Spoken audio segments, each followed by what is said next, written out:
Shalom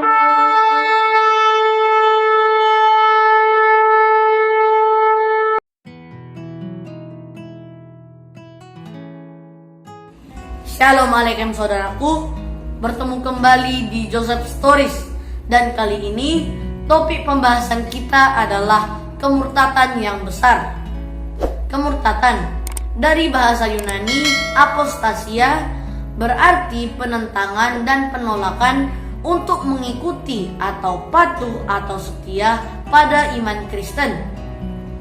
Dalam Kamus Bahasa Indonesia, kira-kira maknanya adalah sikap mengganti atau meninggalkan suatu agama yang dilakukan oleh seseorang sehingga ia menjadi ingkar terhadap agama yang diyakini sebelumnya.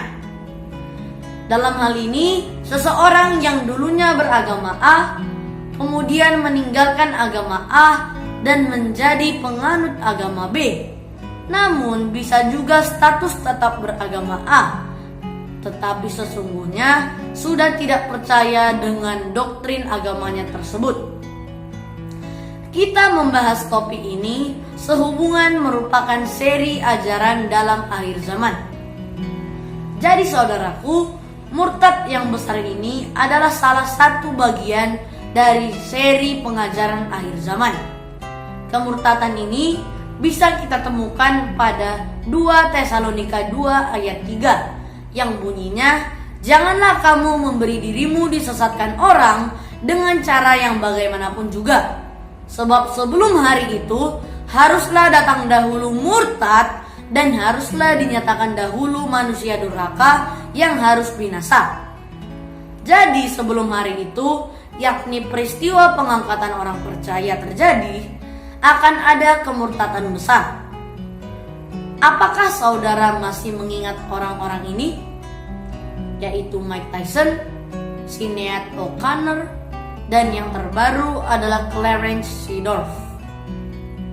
Nah, dari dalam negeri ada nama-nama seperti Marcel Siahaan, Dewi Lestari, Roger Danuarta, Deddy Corbuzier, Bella Sapira, Cindy Harahap,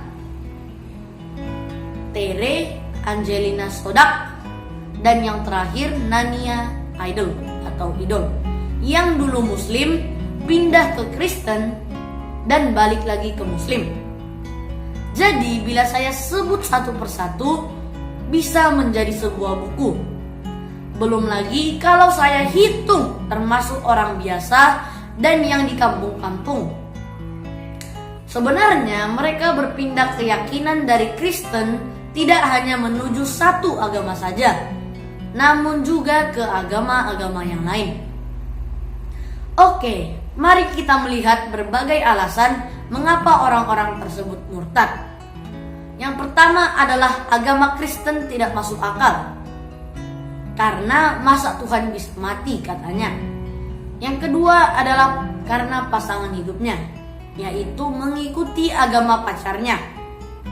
Yang ketiga adalah pekerjaan, yaitu mendapatkan imbalan pekerjaan bila pindah agama. Yang keempat adalah lingkungan, yaitu lingkungan tempat tinggal sangat permisif dengan hal pindah agama. Yang kelima adalah kepahitan, yaitu pengalaman yang mengecewakan dengan sesama pemeluk Kristen. Saudaraku, itu menurut survei.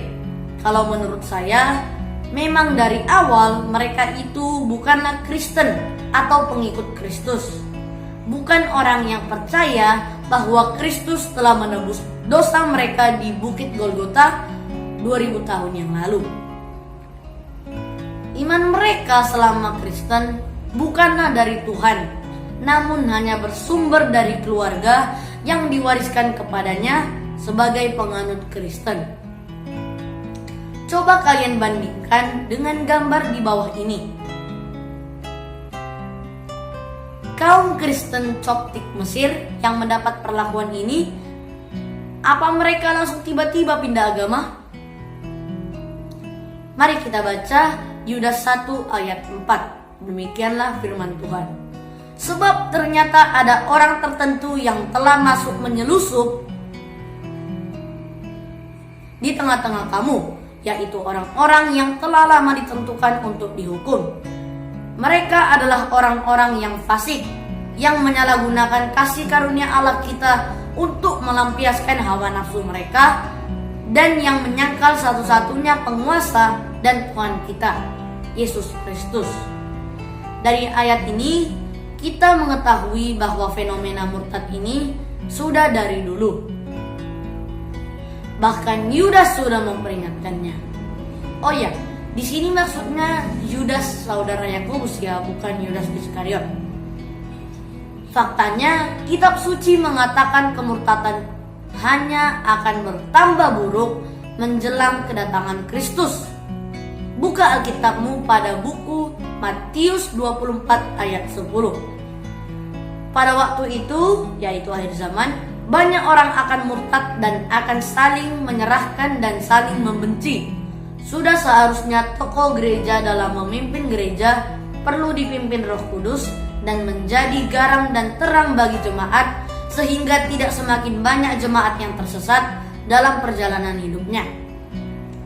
Harus menjadi gembala yang baik, yang menolong jemaatnya dan mau berkorban untuk jemaatnya, bukan mau mengeruk keuntungan oleh karena jabatannya. Mari kita baca 2 Korintus 11 ayat 13-15. Sebab orang-orang itu adalah rasul-rasul palsu, pekerja-pekerja curang yang menyamar sebagai rasul-rasul Kristus.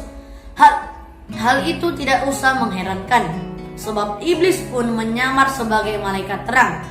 Jadi bukanlah suatu hal yang ganjil jika pelayan-pelayannya menyamar sebagai pelayan-pelayan kebenaran.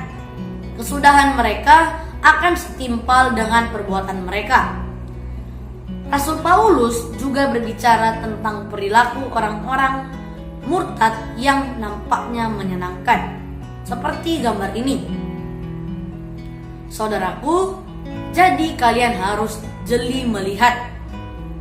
Dikira domba, ternyata serigala yang menyamar dan lapar.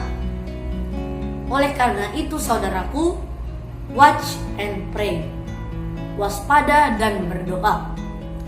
Pertemuan kita akan saya akhiri dengan membaca 2 Korintus 11 ayat 13-15. Demikianlah firman Tuhan. Karena orang-orang seperti itu adalah rasul-rasul palsu, pekerja-pekerja penipu yang menyamar sebagai rasul Kristus. Tidak heran bahkan setan menyamar sebagai malaikat terang. Maju terus dalam Kristus. Haleluya.